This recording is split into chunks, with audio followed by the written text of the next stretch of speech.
ഇപ്പോഴും സ്റ്റാൻഡിൽ ഇങ്ങനെ കൈ റെസ്റ്റ് ചെയ്താൽ എനിക്ക് റീച്ച് വേണമോ വിരൽ വേണമോ എന്നൊരു ചോദ്യത്തിനുമാണ് നിങ്ങൾ ആ കണ്ടത്. എന്തൊരു വെയിലല്ലേ, നമുക്ക് അകത്തല്ലോ പോയിരുത് സംസാരിക്കാമല്ലേ. എന്തുകൊണ്ട് ഇതുപോലുള്ള ഓരോ വീഡിയോസൊക്കെ കണ്ടിട്ട് വണ്ടിയിൽ പിടിക്കരുത് എന്നുള്ളതിൻ്റെ ബെസ്റ്റ് എക്സാമ്പിളാണിത്. കുറച്ച് അറ്റൻഷൻ പിടിച്ചു പറ്റാൻ വേണ്ടി ഇവർ എന്ത് ക്രിഞ്ചസും കാണിക്കും. സംഭവിക്കാൻ പോകുന്ന എന്താണെന്ന് വെച്ച് കഴിഞ്ഞാൽ കുറച്ച് റൈഡർ ചേച്ചിമാർ യൂട്യൂബിലേക്ക് കയറി ചെയിൻ ക്ലീൻ ചെയ്യുന്ന വീഡിയോ സെർച്ച് ചെയ്യും. നേരെ ഈ വീഡിയോയും വരും, അല്ലാതെ ഓരോ പയ്യന്മാരിട്ട വീഡിയോസും വരും. സ്വാഭാവികമായിട്ടും അവർ ചേച്ചിമാരെ വീഡിയോ സെലക്ട് ചെയ്യും. 1-2 വിരലെങ്കിലും പോവും. നല്ലതായിട്ട് വീഡിയോ ഇടുന്ന കുറച്ച് പേരൊക്കെ ഉണ്ടെന്ന്. 100-ൽ ഒരു 5 പേര് കാണും അതുപോലത്തത്. നിങ്ങൾ കണ്ടത് ആ 5 പേരുടെ വീഡിയോ ആണോ 95 പേരുടെ വീഡിയോ ആണോ എന്ന് നിങ്ങൾ മനസ്സിലാക്കുന്ന സമയത്ത് ഒരു 2 വിരലെങ്കിലും പോയി കാണും.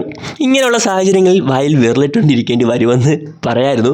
ബട്ട് അതിന് പോലും ഒരു വിരൽ നിങ്ങൾക്ക് കാണില്ല. എന്തൊരു വേണം യേശുനായി പോരാ, സമ്മതിക്കത്തില്ല. എന്തൊരു വീഡിയോ, എന്തൊരു ഈഗോ ഒക്കെ മാറ്റി വെച്ചിട്ട് ഇതുപോലുള്ള കാര്യങ്ങളിൽ പയ്യന്മാരെ വീഡിയോസ് കാണുക. കുറച്ച് ക്രിഞ്ചൊക്കെ നിങ്ങൾക്ക് ഇഷ്ടമാണെങ്കിൽ അവരുടെ വീഡിയോസ് സെലക്ട് ചെയ്യുക.